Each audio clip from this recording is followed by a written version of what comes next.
본 컨텐츠를 통해 제공되는 정보는 투자자의 투자 활동에 대한 조언일 뿐 수익을 보장하지 않습니다. 증권 투자는 투자자 본인의 판단과 책임에 따라 수행해야 하며 그 결과 역시 투자자 본인에게 귀속됩니다.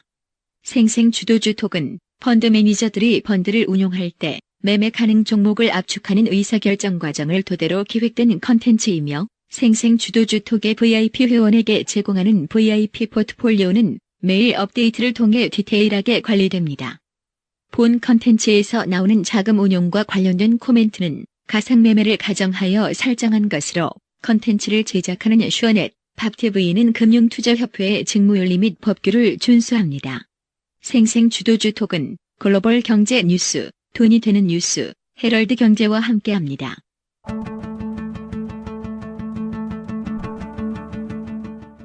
제시 리버모어의 주식 투자 원칙 중에 가만히 지켜보는 것만으로 많은 걸 알 수 있다 라는 말이 있습니다. 비슷한 속담으로 침묵은 금이다 라는 말도 있죠. 이처럼 가끔은 가만히 있는 것이 애써 무언가를 하는 것보다 득일 때가 많은 것 같아요. 특히나 주식 투자나 말에 관해서는 말이죠.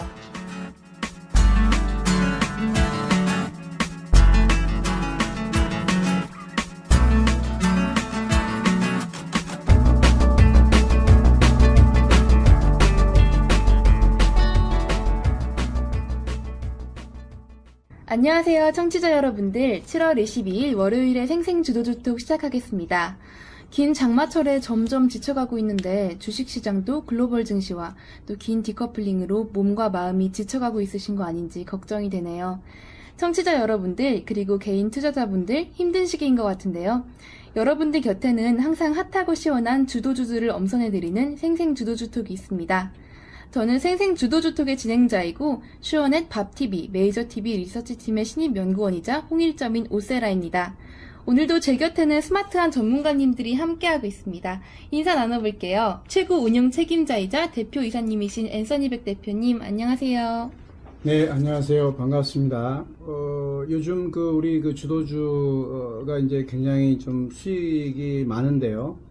사실은 이제 연말에 우리가 결산할 때 끝까지 수익을 많이 좀 내고 마지막에 좀 웃을 수 있었으면 좋겠습니다.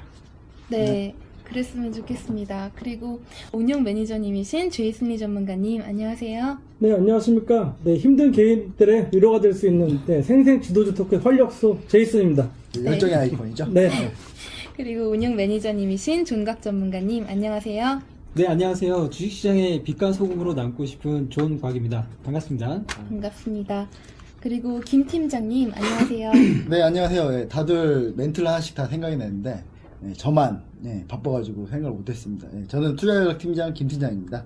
네, 그리고 후안 카를로스 박 연구원님, 안녕하세요. 네, 안녕하세요. 일주일간 감기와 싸워서 이기고 돌아왔습니다. 네, 카를로스 박입니다. 축하드려요. 반갑습니다. 네, 반갑습니다. 반갑습니다. 그러면 이제 생생히 저희 주도주 톡에 어떤 걸 어디에 올려서 어디에서 진행을 하는지 한번 네, 어디서 들으실 수 있는지 알려드릴게요. 본 방송은요 아이튠즈 유튜브에서 무료로 다운받을 수 있고요. 그 다음 쇼넷, 밥TV, 메이저TV, 메이저 카페, 그리고 그 다음에 BMS 증권투자연합이라는 카페에서 이렇게 무료로 다운받을 수 있습니다. 네, 카페 이름은 BMS 스탁유이고요. 많이 다운받아서 들어주세요. 유튜브에서 검색어에 칠 때 생생 주도주라고 치면 되나요? 그냥 주도주만 쳐도 나옵니다. 주도주만 쳐도 나오고. 오늘도 조금 조회수가 많아지고 있어서 유명해지고 있습니다, 갈수록. 그래서 이제 그러니까 워딩을 어떻게 해야 되는지를 몰라가지고 이렇게 힘들어하는 그런 분들이 있어요. 그래서 네. 우리가 특히 아이튠즈, 그다음에 유튜브 이런 데는 검색어에 어떤 단어를 칠지를 좀 알려주는 게 도움이 될 것 같아요. 알겠습니다. 주도주만 쳐도 바로 나오는 거죠. 예, 주도주만 쳐도 바로 요즘에 한참 핫하기 때문에 저희가 그쵸. 그러면은 핫 이슈를 알아볼게요. 네. 오늘 핫 이슈 어떤 것들이 있었죠? 제이슨 전문가님께서 또 네, 이슈 뭐 담당. 오늘 이슈 중에 헤드라인으로 꼽는다고 하면은 일단 중국 쪽 관련된 뉴스를 좀 꼽을 수가 있겠는데, 네. 뭐 지난 주말에 이제 중국 대출금리 자율화에 대한 부분들이 나왔습니다. 이 부분들이 뭐냐면은 이제 중국 기준금리 대출금리를 기준금리에서의 상한선과 하한선 제한이 있었습니다. 기준금리 1.1배의 상한선과 0.7배의 하한선이 있었는데 이 하한선을 이제 폐지하면서 시장 경제에 금리를 좀 맞추겠다라는 어떤 정부의 의견들이 좀 편입이 된 것이고, 네. 자, 이런 대출금리 하한을 철폐하면서 이제 은행이 자체적인 대출금리를 정함으로써 이제 시장에서 대한 경쟁 효과와 여기에 대한 자금 조달 효과에 대한 비용 절감, 이것이 경기 부양 효과로 이어질 것인지, 이런 부분들을 우리가 주목해 볼 필요가 있었었는데, 이것이 발표된 이후에 오늘 국내 증시에서 바로 중국 관련된 섹터들의 움직임들이 전부 굉장히 다 좋았습니다. 떴어요. 네. 네. 특히나 화학이라든지 철강, 기계업종들이 전반적으로 강세를 좀 보이면서 이쪽에 지금 힘을 실어주고 있다. 그래서 중국에 우리가 지난 시간부터 얘기했었던 경기도나 우려감들이 많이 희석됐었고, 이런 우리가 원했던 경기 부양책들이 시장에 나옴으로써 이제 향후에 우리 시장도 이제 그동안의 글로벌 증시와의 디커플링을 좀 마감하고 지금 1900 고지를 지금 앞두고 있는데 이것을 돌파할지 여부가 좀 주목이 되는 부분입니다. 제이슬리 전문가님 의견 들어봤는데요. 중각 전문가님은 오늘 어떤 게 중요하다고 생각하세요? 네, 오늘 조선주들의 움직임이 조금 특징적이다라고 생각이 되어지고요. 네. 최근에 이제 유로존 경기가 조금 회복하면서 수주 기대감으로 일단 조선주들 주가 움직임이 좋은 것 같습니다. 내년 중에 이제 선박금융이 크게 증가할 것으로 좀 생각이 되고요. 그리고 지금 현재 컨테이너 시장이 이제 수요량이 좀 늘어날 것으로 보이고, 그다음에 네. 유럽 최대 선사인 이제 머스크사가 8월 중에 이제 일본을 제외한 아시아 시장에서 북유럽 항로에 대한 그 일반 운임을 TEU당 500불로 인상할 예정입니다. 그런 부분들은 조금 어떻게 보면은 좋다라고 보여지고요. 그다음에 TEU당이요? 네, 그러니까 어떤 그 거예요? 컨테이너를 저희가 네. 얘기를 할 때는 네. TEU당 이렇게 얘기를 하거든요. 컨테이너당. 컨테이너 박스 하나가 네, 그냥 네, TU다 네, 이렇게 네, 생각하시면 네. 되죠. 컨테이너 네. 하나를 이제 TEU라는 단어를, 그러니까 단위를 씁니다. 네. 예, 그렇게 해서 이제 500불로 인상을 한다니까 그 부분도 좀 좋고, 그다음에 이제 PC 탱커 시장이 사우디아라비아 정유 공장이 생산량이 좀 늘어날 것이라는 전망 때문에 그 부분도 좀 수혜가 좀 나올 것으로 좀 보입니다. 네. 네. 김 그렇죠. 팀장님은 어떻게 하실 저는 말씀 지금 있으신가요? 마지막에 하려고 그랬는데. 네. 왜냐면 다 약간 네. 식의 다른 얘기를 좀 제가 해보시고. 그러면 조금 의견을 좀 드리면은 오늘 조선주가 움직였습니다. 움직였는데 이게 좀 뻔한 얘기예요. 조선주랑 이제 유럽 시장이 좀 밀접한 상관관계가 있다 보니까는 유럽 시장이 돌면 조선주 간다. 그런 맥락이 있고, 그럼 마찬가지로 중국 돌면 철강, 기계, 화학 간다. 이런 좀 맥락이 있었는데 제가 봤을 때 이런 식의 투자는 지금 좀 버려야 될 때가 아니 2010년 이전이면은 사실 이런 식의 투자만 해도 주식시장에서 성공을 할 수가 있었다라고 좀 볼 수가 있었는데 더 이상 옛날처럼 그게 똑같이 돌아가지 않는다는 그건 아닙니다. 말씀이신가요? 그렇죠. 뭐 역사는 반복이 되지만은 지금은 우리가 조금 또 다른 시각으로 바라볼 필요가 있다는 거죠. 그러니까 유럽 시장이 지금 뭐 시장이 돌아선 정개복에 대한 기대감이 있다고 해서 모든 조선업황 전체적인 업황이 돌았다. 조선업황에 속해져 있는 모든 종목들이 간다라고 봤을 때는 거기에는 약간의 어폐가 있다는 겁니다. 그래서 지금 조선 쪽을 볼 때 제가 좀 중요시 보는 것이 바로 이 LNG선입니다. 네. LNG선에 대해서 비싸니까. 가장 포커스를 맞추는데 이것은 궁극적으로 따져본다면은 수익성 부분이거든요. 그래서 좀 돈이 안 되는 컨테이너나 벌크선보다는 LNG선 수주를 지금 누가 가장 많이 하고 있냐 종목별로 좀 본다고 하면은 이달 들어서 지금 대우조선해양이라든지 삼성중공업은 드릴십이라든지 LNG선 관련된 수주를 2척, 그다음 3척 정도를 지금 수주를 좀 진행하고 있는 부분들이고요. 그다음에 지금 유럽 시장만 놓고 볼 것이 아니라 LNG선 수주가 있다고 하는 것은 결국엔 미국의 셰일가스 쪽도 우리가 같이 좀 봐야 된다는 거죠. 네. 그래서 이 셰일가스가 본격화된다고 하면은 결국에는 미국 쪽에서 아시아 쪽으로 수출을 하기 위해서는 LNG선에서의 어떤 발주가 들어와야 된다. 이렇게 따지면은 우리가 조선도 봐야 되지만은 조선 쪽과 관련된 피팅 밸브 업체라든지 이 본행제 관련 종목들까지도 우리가 시야를 좀 넓혀서 볼 필요가 있다는 겁니다. 그래서 오늘 장에 지금 조선주들이 반등이 나왔습니다. 근데 조선주들이 어떤 종목들이냐면 대부분 좀 무거운 지수주라고 말씀드릴 수가 있겠는데 지금 우리가 지수가 지금 한 1900포인트의 어떤 박스권의 행보를 거듭을 할 것으로 지금 예상이 되어지고 있기 때문에 과연 이 조선주들의 반등이 과연 어디까지 나오는 것이냐 이것이 좀 중요한 것이기 때문에 여기에서는 좀 포커스를 좀 맞출 필요가 있는 것이고 그 다음에 종목을 좀 압축해서 볼 필요가 있다는 게 저의 좀 생각입니다. 그럼 조선주 하면 예전처럼 꼭 유럽만 볼 게 아니라 미국도 봐야 하고 또 LNG선을 누가 제일 많이 수주할 것인가 그것도 봐야 하는 그런 뭐 일단은 예전처럼 뭐 수주 물량 뭐 벌크라든지 컨테이너를 많이 받는 어떤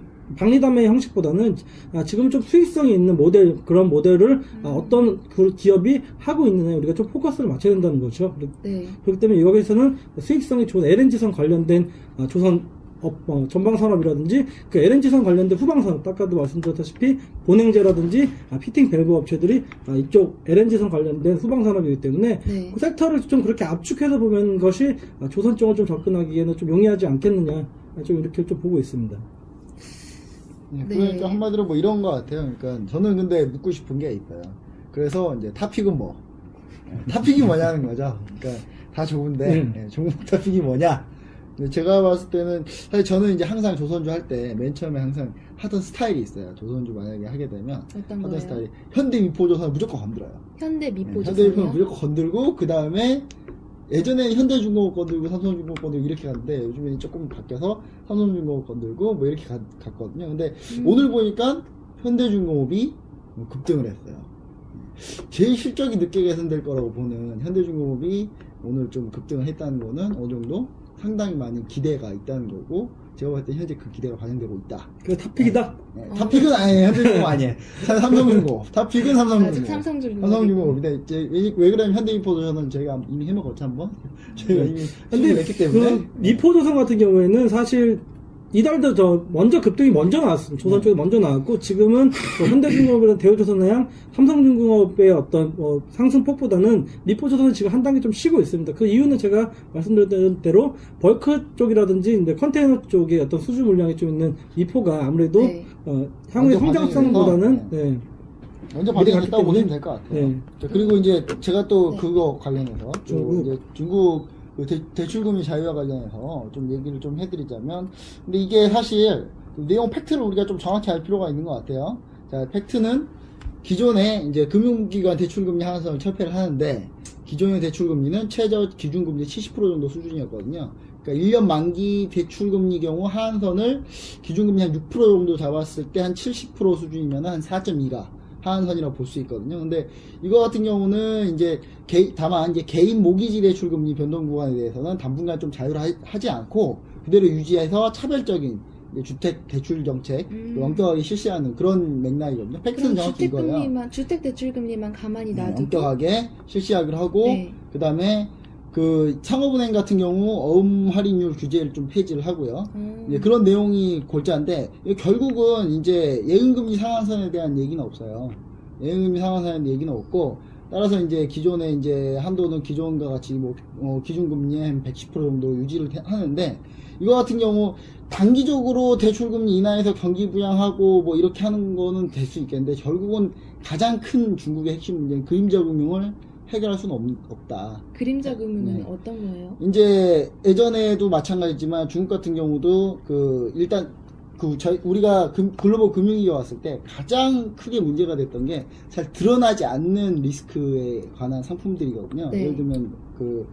예를 들면 이제 모기지 채권을 가지고 유동화 시켜가지고, 근데 유동화 시킨 채권이 부실 나갈 것 같은 경우, 그러니까 수면에 잠재되어 있지 않는 부실인 거죠. 네. 이런 부실들이 지금 중국은 이런 부실들이 좀 많이 잠재되어 있고, 사실 그림자금 얘기가 사실 작년부터 계속 나왔던 거거든요. 근데 이걸 결국은 해결하는 데는 크게 뭐 도움이 되진 않을 거라고 봐요. 왜냐하면 은행들이 그렇다고 해서 실제적으로 단기적으로 대출금리를 바로 하향하거나 뭐 그럴 리는 없거든요. 왜냐하면 은행도 수익성이 지금 안 좋은데 대출금리를 얘네들이 머리에 총 맞기 전까지는 그렇게 막 확 떨어뜨릴 수는 없거든요. 네. 그래서 제가 봤을 때는 이게 좀 자금 수요가 여전히 조금은 많아요. 일단 그 부동산이나 이쪽에 자금 수요가 좀 아직도 많기 때문에 은행 같은 경우는 뭐 신속하게 바로 내릴 것 같지는 않고, 이제 실물 경기 회복에도 그렇게 제가 봤을 때는 좋은 선택은 아닌 것 같은데, 일단 단지 이게 그 기조, 이 정책의 기조의 첫 출발이라는 관점에서 조금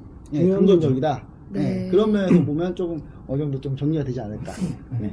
종각 전문가님은 어떻게 생각하세요? 네, 저는 일단 두 가지 측면에서 좀 바라볼 필요가 있다라고 생각을 하고 있고요. 첫 번째는 뭐냐면은 이제 상반기에 부동산 대출이 급증을 했습니다. 그래서 상반기 대비 한 130% 정도 급증을 했었는데, 일단 대출금리를 자유화했다라는 부분은 그동안에 이제 대출이 많이 늘어나 있기 때문에 이거에 대한 상한 부분을 좀 줄여준다라는 부분이 있고요. 그리고 한 가지 또 두 번째는 뭐냐면, 기존에 이금융권을 통해서 이제 CDS 상품이라든지 이런 파생 상품을 많이 만들어서 대출과 연계된 상품을 팔았어요. 근데 네. 그거를 다시 제도권으로 돌릴 수 있는 기회라고 생각을 하고 있습니다. 예, 그래서 그 두 가지 측면에서 봤을 때는 지금 좀 적절한 정책이 좀 나왔다고 보여지고 있고요. 근데 그렇게 되면 어떤 네네. 게 좋은 거죠? 제도권으로 돈을 다시 돌리는 그러니까 이제 다시 사람들이 이제 네. 그 이금융권, 증권사라든지 뭐 저축은행에서 판매한 그런 상품들을 사는 게 아니고요. 차라리 다시 이제 은행 원은행 상품으로- 상품. 네네네. 다시 은행 상품으로 이제 올 수 음. 있다라는 거죠. 네, 그렇게 되면은, 부실을 좀 상당 부분 그러니까 정상화시킬 수 있다라는 측면에서는 저는 좀 나쁘지 않다라고 생각을 하고 있습니다. 네. 네. 그러면 뭐 오늘 주식시장 핫 이슈 다 알아본 것 같아요. 그쵸? 네, 다 알아봤고요. 예, 네, 일단 다 오늘 알아봤으니까. 내용은 좀 이게 좀 이슈였던 것 같아요. 네. 오늘 중국 대출금리 자유화랑 조선섹터 반등에 대해서 얘기를 했고요. 광고 듣고 선택 오늘의 주도주 시작할게요.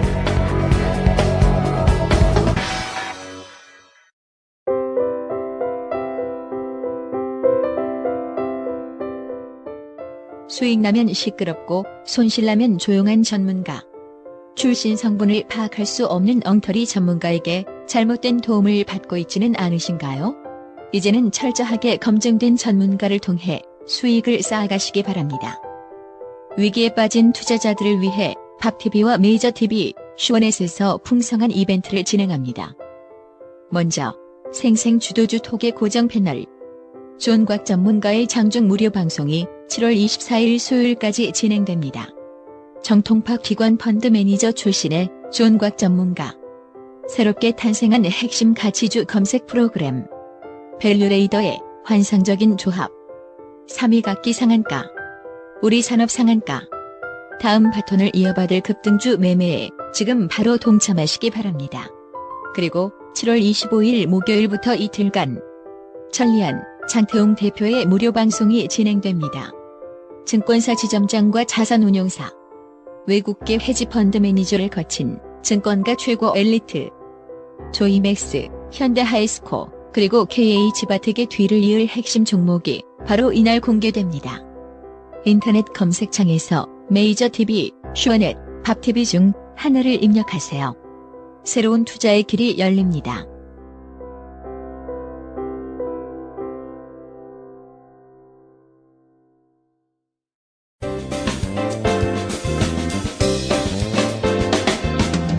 네, 그럼 생생 주도주 톡의 하이라이트죠? 선택 오늘의 주도주 시간입니다.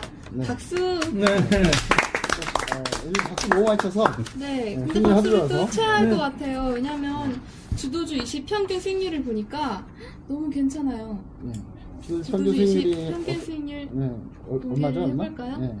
공개를 한번 해보시죠. 네. 자, 주도주 20 평균 수익률 11.57%. 박수! 축하해요. 계속 투자예요, 계속 투자지. 근데 이 주도주 20 평균 수익률은 지금 현재 주도주 20선에 대한 평균 수익률이고요. 네, 지금 들어있는 그거보다 것만 더 갖고 중요한 왔고요. 종목이 지금까지 우리가 종목이 교체가 됐는데 네. 이 교체된 종목까지 다 합친 수익률은 또 이것보다 더 높아요 또. 맞아요. 이거 네. 다 합친 저희 계좌 수익률은 12.10%예요. 네, 와 이게 대단한 것 같아요. 네. 근데 지금 코스피 중요한 건 이 코스피 수익률은 겨우 3.2% 정도? 거의 네. 한 5배, 6배 네. 정도 차이가 나죠. 네, 그 네. 벤치마크 대비해서 수익률은 상당히 높죠. 음. 네, 제가 봤을 때는 참 우수하다. 네. 저희가 지금 말씀드린 선택 주도주 20을 어디서 확인하실 수 있냐면요. 아까 말씀드렸던 잠시만요. 네, 아까 어디서? 얘기 드렸던 그 슈어넷, 아, 맞다. 밥TV, 메이저TV, 메이저 카페, 그리고 BMS, 아이튠즈, 유튜브 스탁뉴, 그 BMS 증권연합에서 또 네. 볼 수 있습니다. 증권연합 카페죠. 거기 들어가시면 저희 20개 다 있으니까 확인하시고요. 예, 그 오세라 씨가 원래 좀 이렇게 홍보하는 거 손이 오글거려 잘 못해요. 네, 그래서 너무 제가 창피해요. 얼굴에 천팔 깔려 있는 제가 제가 좀 그리고- 들이대봤고요. 네. 그리고 저희 저번 시간에 현대차랑 못 뺐죠? 현대차를 뺐죠. 현대차만 뺐나요? 예. 한국전력을 마치 넣었죠, 그 본인이 자리에. 지난 시간에 없었다는 듯이 얘기하시네요. 예. 죄송해요. 네. 잠깐 뺐다라기보단 차익 실현했다. 네, 차익 실현했죠. 실현했죠. 차익 실현이요. 맞을 그 거예요. 개인적으로 저희는 그 현대차 빠지면서 그 현대차 이번에 희망버스 뉴스가 그 떴잖아요. 제대로 뺐다, 이거. 제대로 뺐다, 근데 주가에 별 영향이 없어요. 예. 네. 예. 그 자리에 저 인터뷰 하면서 뭔가 분위기가, 이거 노조 뭔 일 생기나? 이랬는데, 예, 별로 영향이 없더라고요. 와, 예. 사실 그런 일 벌어지라고 제가 얘기하는 건 아닙니다, 절대. 오해하지 마세요, 청취자분들. 네, 그 자리에 한국전력을 넣었는데요. 한국전력 수익률이 약간 약보합이에요. 예, 근데, 그래도 이거는 뭐, 종과학 전문가님께서, 예. 예, 얘기를 한번 해보세요. 예. 거의 매수 가격 대비해서 무려 50원이나 예, 빠졌어요. 50원 빠졌어요. 네, 참 양호한 것 같고요. 네. 뭐 한전은 저는 길게 보고 있고요. 그쵸. 그리고 장기적으로 한국전력 같은 종목이 갈 수 있다고 생각하고, 특히나 IT 섹터가 만약 약세라고 치면은 시장은 조금 보수적으로 좀 봐야겠다라고 생각을 하고 있고요. 그런 관점이라면은 당연히 유틸리티가 한 종목은 있어야겠다. 네. 그 중에 이제 턴어라운드가 가능한 한국전력을 추천드린 겁니다. 그래서 50원 빠져서 죄송하고요. 예, 저는 저쪽으로 좀 여기에 좀 동감하는 바예요. 왜냐면 저는 이상하게 옛날부터 인덱스 하던 버릇이 있어가지고, 뭐가 업종에서 뭐 하나 빠지면은 되게 불안하거든요, 저는. 그래서 뭐든지 다 있어야 돼서, 예, 저는 한국전력, 너무 이뻐요. 들어와요. 참 이쁜 것 같아요. 네, 그리고 약간 지금 골치가 아픈 게 있어요. 네. SK하이닉스 어떻게 하실 건가요? 역시 IT가 문제예요. 네, IT가 역시 문제인데 IT가 문제예요. 우리가 하이닉스를 계속 보자 했던 게 이제 실적까지만 보자. 네. 그렇다 보면 일단 인텔과 IBM 보자 했었는데 네. 일단 인텔하고 IBM 다 박살났죠. 실적이 안 나왔죠. 네.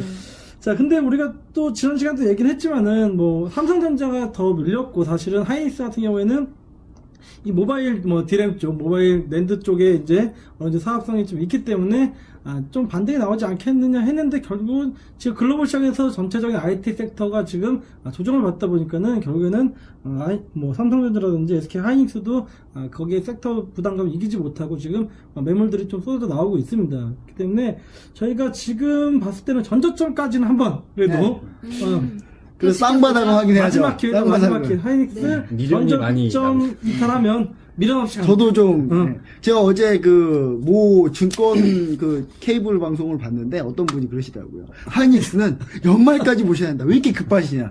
연말까지 보셔야 된다. 그래서 그분이 3만원 위에서 얘기를 하셨더라고요. 그래가지고 개인 투자자분들한테 겨울까지 보셔야지 왜 이렇게 급하시냐고 다그쳤는데 저희는 겨울까지 안 봅니다. 저희 겨울까지 안 볼 거니까요. 그럴 일은 없을 거니까. 근데 조만간 볼게요. 여기에 하나 얘기하자면 나는 항상 매매 심리를 얘기를 하는데요. 예. 하이닉스 같은 종목은 이제 등치가 큰 거예요.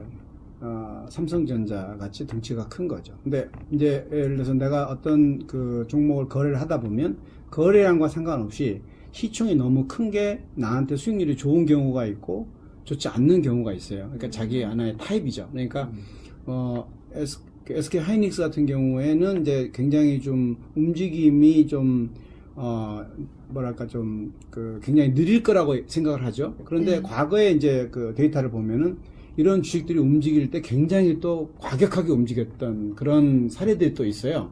그렇기 때문에 이제 일률적으로 볼 수는 없는데 지금 한국전력이나 이런 것도 굉장히 시총이 크고 움직임이 이제 더디다고 생각할 수 있죠. 이 얘기는 무슨 얘기냐면 이제 우리가 주도주 토크를 할 때 무슨 급등주를 잡는 이런 게 아니거든요. 여기에는 우리가 가치주라든가 또는 말 그대로 시장의 주도주인데 그렇죠. 그 시장의 주도주라고 하는 거가 이제 모든 사람들한테 다 이렇게 똑같이 적용되는 게 아니고 그 중에서 나한테 좀 궁합이 맞는 종목으로 이렇게 접근해 가면은 될 것 같아요. 그러니까 우리가 주도주고 어떤 종목에 대해서 여러 가지 얘기를 했다 하더라도 그거를 나한테 좀 커스터마이징 하는 그런 게 매매 심리에는 좀 필요할 거예요. 왜냐면 내가 잘 알지도 못하는 주식 굉장히 가치주라고 해서 좋다고 하는데 하루에 50원씩 올라가고 이러면은 이제 물론 한전 50원 떨어졌지만 그러면 이제 굉장히 재미가 없거든요. 이런 사람들은 오래 못 갖고 있어요. 그런데 그런 주식을 좋아하는 사람들은 그냥 움직임이 없는 걸 좋아해요. 지가 갈 때 가겠지 이런 마음으로 기다리거든요. 그래서 사람마다 이게 매매 심리가 다 다르기 때문에 조급하다고 해서 매매 심리가 나쁜 건 아니에요. 그러니까 근데 그 조급함이 이제 매매 타이밍에 영향을 미치는데 그게 이제 부정적으로 영향을 미칠 수도 있고 긍정적으로 영향을 미칠 수도 있죠. 부정적으로 미치면 수익률이 안 좋아질 것이고 긍정적으로 미치면은 수익률이 좋아질 수 있어요. 네. 그렇게 보면 될 것 같아요. 그럼 앤서니백 대표님은 20개 다 사지 말고 내가 여기서 나랑 맞을 것 같다 하는 종목만 커스터마이징 해야 그렇죠. 되죠. 그러니까 그게 굉장히 중요한 거예요. 이 20개라는 것도 적은 주식이 아니거든요. 그쵸. 어차피 내가 주식을 편입한다고 했을 때는 5개 이내입니다. 일반 네. 개인 투자자들이 핸들할 수 있는 건 한 3개 정도예요. 네. 이거를 다 해가지고 어떻게 할 수가 없는 거죠. 3개, 좀 많으면은 5개, 더 많으면 한 6개 이 정도거든요. 그래서 이 중에서 압축을 할 때, 나하고 좀 궁합이 맞고, 내가 또 오랫동안 봐갖고 친밀감을 느끼는 그런 업이 있어요. 업종이 있어요. 네. 그런 쪽을 좀 이렇게, 내가 내 포트로 편입하는 게 더 현명하죠. 그러니까 자기 생활에 맞춰야 된다고 보는 게요. 예전에 이제 대학생 때 그 주식 투자할 때 그 등록금 가지고 주식 투자한 경험이 있거든요. 근데 등록금 가지고 주식 투자하였는데 한국전력 같은 종목으로 어떡해요. 배당 10월에 배당 종목들 해가지고 막 올라갈 때 그때까지 버티고 있는다 그러면 등록금을 못 내죠 이제. 그거는 이제 그래도 다행인데 등록금 갖고 포크하는 사람들이 있어요. 100점 100패.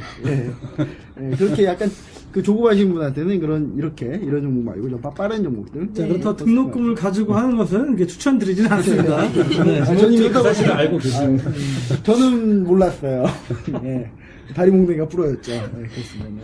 네, 그러면 어쨌든 SK하이닉스는 그럼 더 지켜보는 걸로 하고 또 혹시 빼고 싶은 종목 있으신가요? 오늘 저희가 이제 좀 잘 뺐다. 뭐 잘 이런 뺐다? 종목들도 있어요. 그러니까 저희가 예전에 이제 뺀 종목들 중에 이제 좀 이걸 뺀 게 차라리 잘 됐다 이런 종목들이 있는데 어떤 KG 거예요? KG 인시스는 뭐 타이밍이 뭐 거의 뭐 아트였죠. 네. 아트 네. 매도라고 하죠. 이런 거 보고. 그런 거를 좀 잘 찝어줄 필요가 있을 것 같아요. 우리가 보고 있는 자료에도 네.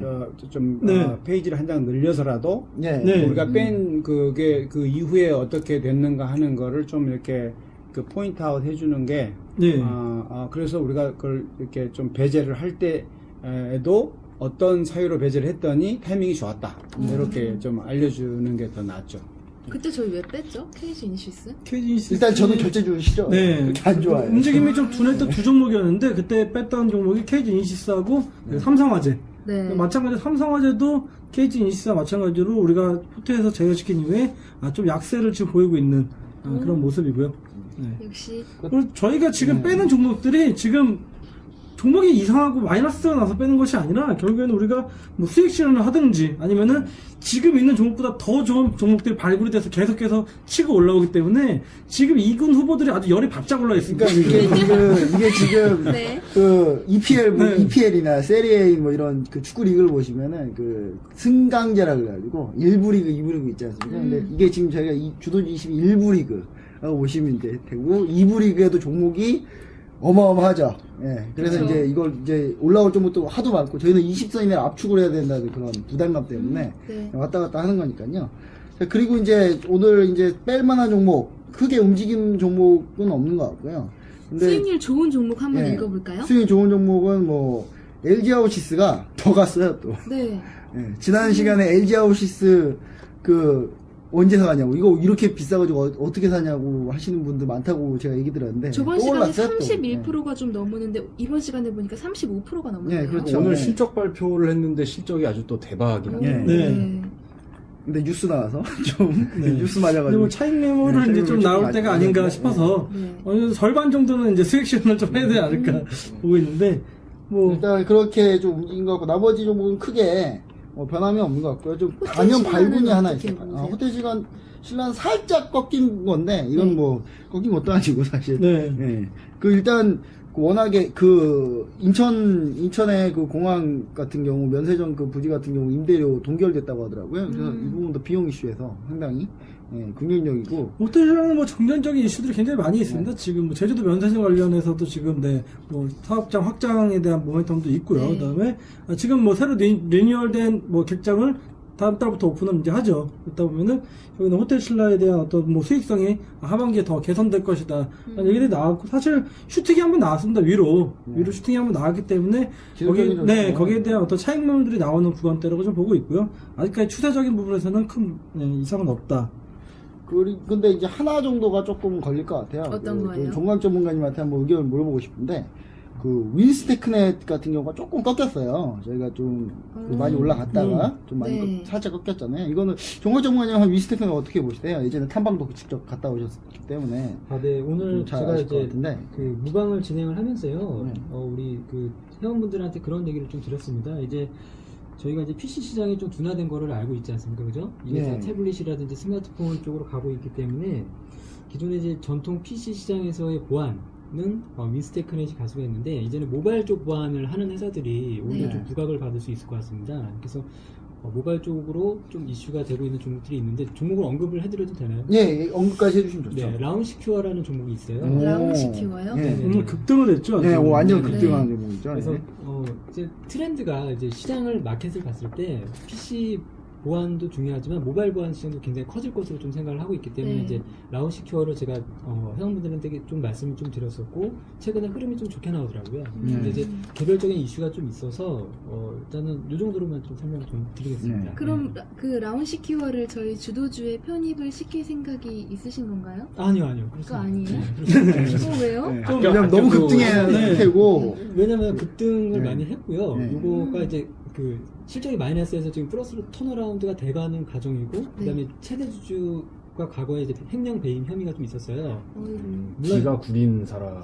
근데 이제 이번에 최대 주주가 바뀌었거든요. 네. 바뀌었는데 이제 그 부분을 조금 저희가 체크를 지켜봐야죠, 하고, 이제 조금. 하고 좀 가야 되는 부분이라서 아직 더 지켜봐야 하는. 그래서 네, 윈스테크넷이 그리고 또 오벤 이슈가 또 있었기 때문에 네, 사실 오버쇼가 있었기 그 부분에 대해서 이제 좀 주가가 조정이 좀 나왔었는데 사실 기술적으로 분석을 좀 해드리면은 윈스테크넷 같은 경우에 이제 채널로 좀 움직임이 있었는데 이제 그 채널선을 일단은 이탈을 했다 그렇게 된다고 하면은 일단은 뭐 차익 매물 뭐 실현 구간이라든지 손절매 구간이라고 볼 수 있는데 뭐 말씀하셨다시피 오늘 뭐 라운 시큐리티가 좀 급등을 했는데 역시나 그 뭐 모바일 뭐 보안 쪽이나 네트워크 보안 쪽 관련해서의 어떤 중요성은 아직까지 좀 존재하기 때문에 그래도 오늘 장에서는 뭐 윈스테크넷도 좀 반등하는 모습들이 좀 나왔습니다. 그렇기 때문에 일단 뭐 큰 뭐 채널에서는 좀 이탈을 했지만은 좀 더 지켜볼 필요는 있을 것 같다. 아직까지 그리고 우리가 수익 구간이 수익권이기 있기 때문에 좀 여유를 가지고 뭐 승자의 마음으로 좀 지켜보면 될 것 같고요. 네. 네, 그렇죠. 그럼 뺄 종목이 없기 때문에 뭐 넣을 종목도 후보 리그에 들어갈 만한 종목도 혹시 보신 거 있으신가요?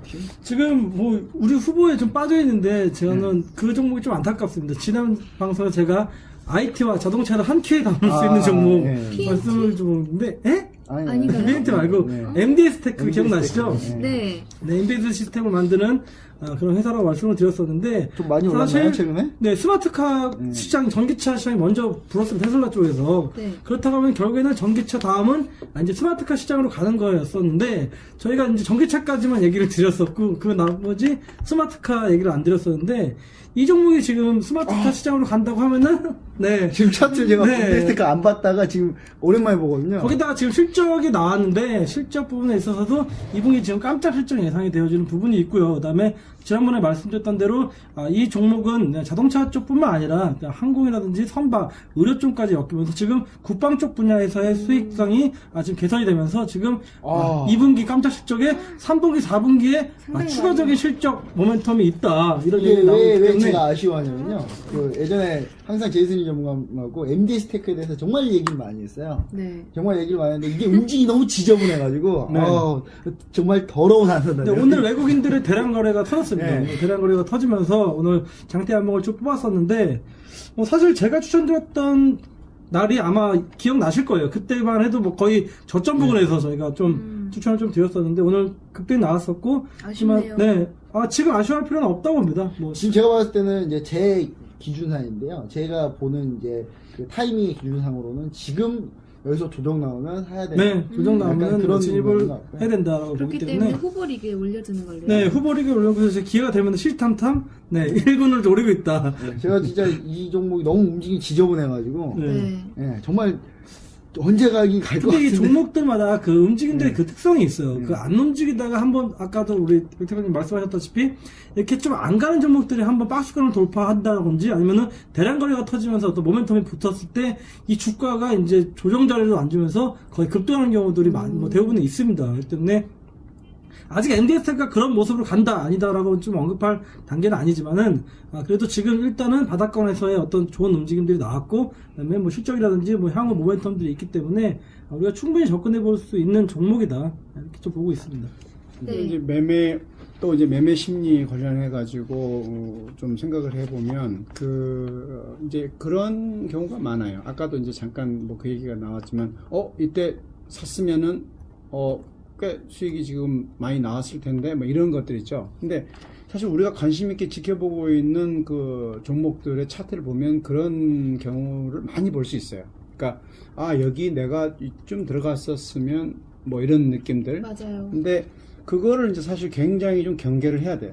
사실은. 근데 왜냐 그러면 그때 들어갈 때 내가 다른 거를 사갖고 들어간 거죠. 내가 매번 좋은 타이밍을 잡고 들어갈 수는 없는 거죠. 네. 다만 내가 그때 못 들어간 게 문제가 아니라 내가 왜 거기를 못 들어갔는지를 생각해 볼 필요가 있어요. 그러니까 그 중에 하나가 뭐냐면은 그냥 쭉 보다가 안 봐버리는 거, 어느 기간 동안. 내가 말하자면. 제가 안 봤거든요. 그런 경우죠. 짜증나가지고. 쭉 봐놓다가 안 보는 기간에 확 올라간 경우, 그거는 이제 다시 뭐 후회해봐야 소용없고, 이제 여기서 중요한 거는 뭐냐면, 이제 보통 일반 개인 투자자들이 보면 손실을 많이 보는 가장 대표적인 경우가 뭐냐면, 굉장히 연연해 하는 거예요. 그리고, 자기 주식이 마이너스가 되면 어떤 그 사람은 플러스 될 때까지 절대 안 판다. 뭐 이런 사람들이 있어요. 근데 저예요. 그게 이제 거의 100점 100패거든요. 네.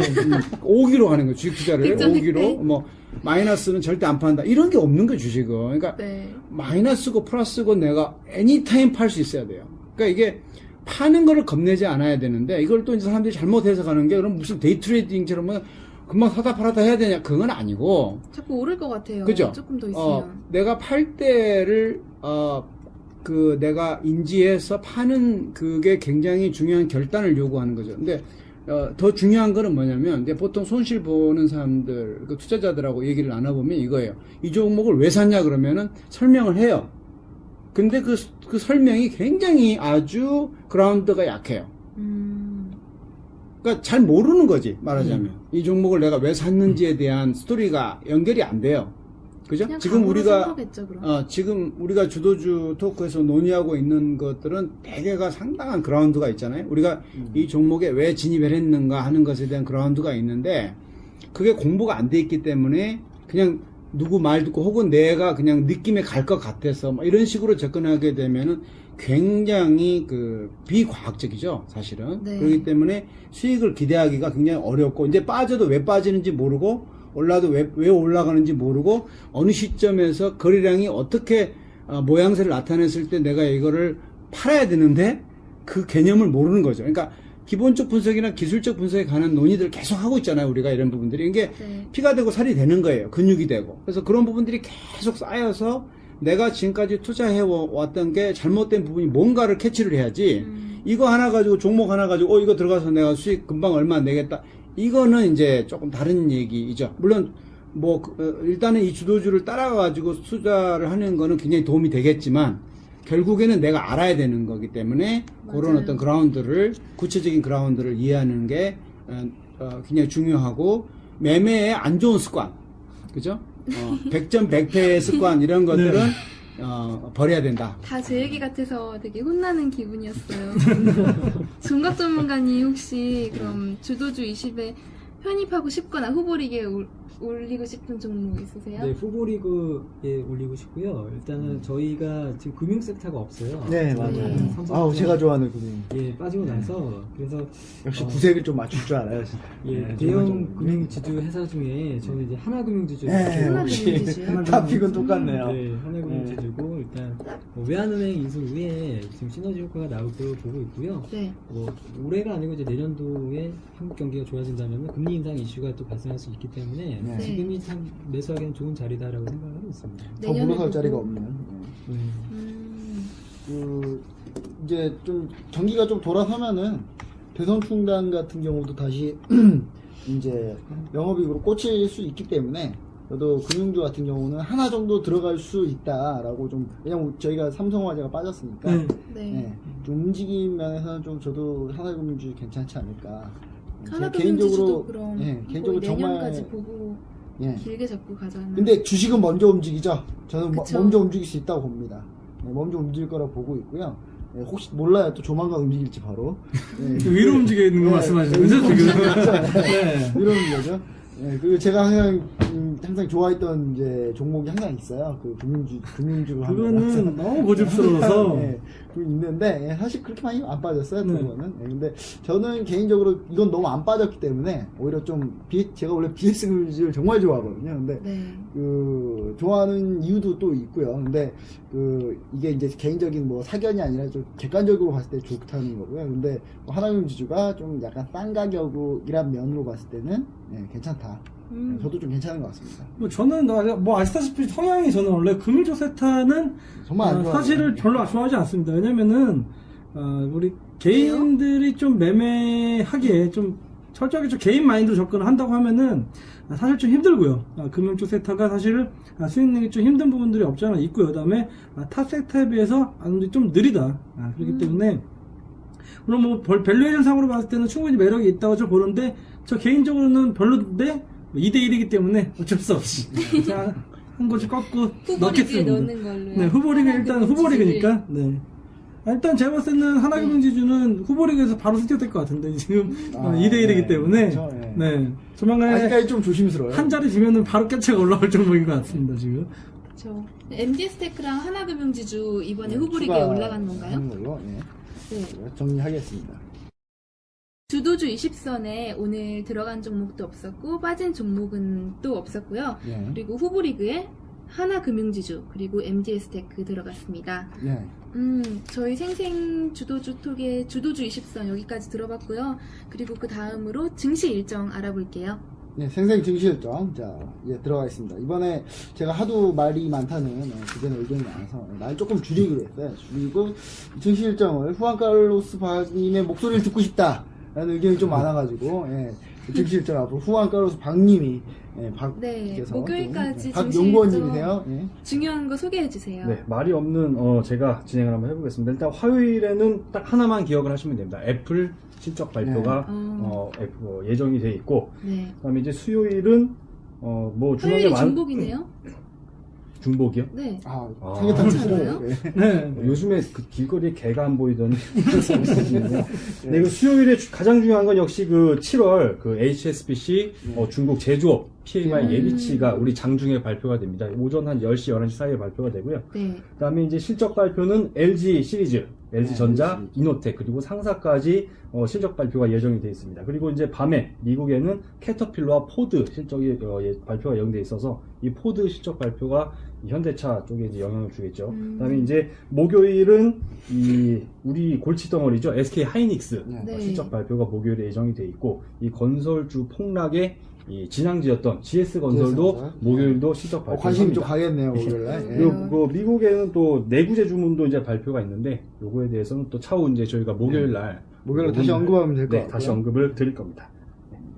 일정이 좀 재밌는 게 많네요. 역시 실적 시즌은 많네요. 네. 재밌어요. 네. 네, 재밌어요. 실적 시즌은 참 기대가 시간이 되죠. 빨리 가는 네. 것 같아요. 근데 그 실적 시즌 끝나면 별로 재미가 없어요. 지표만 봐야 되니까. 그럼 실적 시즌을 이제 준비하면서 전문가님들한테 어떤 마음가짐으로 기다려야 되는지 얘기 들어볼게요. 네, 뭐 실적 시즌은 저희가 지금 준비하는 것은 아니고 사실 먼저부터 준비를 다 해왔었죠. 2월 말부터 뭐 지난 상반기부터 하반기 뭐 실적 시즌을 대비를 좀 해왔었는데 사실 지금 시장의 움직임들이 굉장히 지루하고 좀 지지분분한 모습들을 보이고 있습니다. 이런 부분들은 이제 주 후반으로 갈수록 이제 나올 수 있는 실적 부분들을 좀 확인하고 가자라고 하는 어떤 수급적인 부분들은 이런 모습들이 나오고 있는데 오늘 어떤 종목들의 움직임 편차가 시장 대비해서 오늘 하루 큰 수익을 냈는 종목이 뭐 하반기를 좀 마무리했을 때 과연 그 종목이 살아남겠느냐 하는 부분에 있어서는 우리가 한번 의심을 가져봐야 된다라고 좀 말씀을 드릴 수가 있겠고요. 오늘 드렸던 섹터들이 전반적으로 아직까지 실적에 대한 우려감들이 있는 섹터들이 대부분이었습니다. 그렇기 때문에 제가 우리 회원 여러분한테 항상 말씀을 드리지만은 항상 일일비하지 말자. 오늘 올랐다고 해서 오늘 떨어졌다고 해서 내일 못 오를 종목들이 아니기 때문에 우리가 실적 시즌을 준비한다는 것은 과연 지금 2분기 실적이 과연 얼마만큼 나왔을 거고 향후에 일단 실적 나온 것보다는 3분기, 4분기에 대한 어떤 성장성에 대한 부분들까지도 고려를 해야 되기 때문에 그런 실적이 이어질 수 있는 종목들, 그다음에 지속적으로 지금 업황이 살아있고 글로벌 시장에서도 같은 섹터 내에 어떤 좋은 모습들을 가져갈 수 있는 섹터들 위주로만 공략을 하는 것이 어떨까 이렇게 좀 생각을 합니다. 네, 총각 전문가님 얘기도 들어볼게요. 네, 일단 그 실적에 대한 부분들은 어느 정도 지금 시장에서 조금씩 나오고 있는 부분이고요. 실적주를 저기가 찾기가 좀 어렵다면은 좀 정부 정책에 좀 수혜를 입을 수 있는 그런 업종으로도 좀 찾아보는 것도 좋을 것 같습니다. 오늘 뭐 제약주에 좋은 얘기들이 많이 나왔었고요. 네. 그리고 정부가 2017년까지 R&D 예산을 2배씩 늘린다는 얘기가 있었기 때문에 이 부분에도 좀 관심을 좀 가져보고 접근을 하시면 좀 좋은 결과가 있을 거라고 생각을 하고 있습니다. 네. 여태까지 그럼 증시 일정까지 알아봤고요. 오늘도 참 많은 이슈가 있었던 하루인 것 같은데 저희 종목, 주도주, 그리고 일정까지 다 알아봤습니다. 궁금하신 사항 있으시면 카페에 문의해 주시고요. 카페 이름은 BMS 스탁유 아시죠? 네이버 카페고요. 네, 검색을 자료도- BMS 스탁 유로 하시면 됩니다. 네, 자료도 카페에 올라와 있으니까 확인을 해주시고요. 네, 주도주 20선 리그와 후보 리그 종목도 다 그 자료 올려놓을 테니까요. 확인해 주시고요. 네, 그리고 개인 투자자, 청취자 여러분들 항상 성공 투자하시고 저희 생생주도주 톡도 많은 성원 부탁드립니다. 감사합니다. 감사합니다. 수고하셨습니다.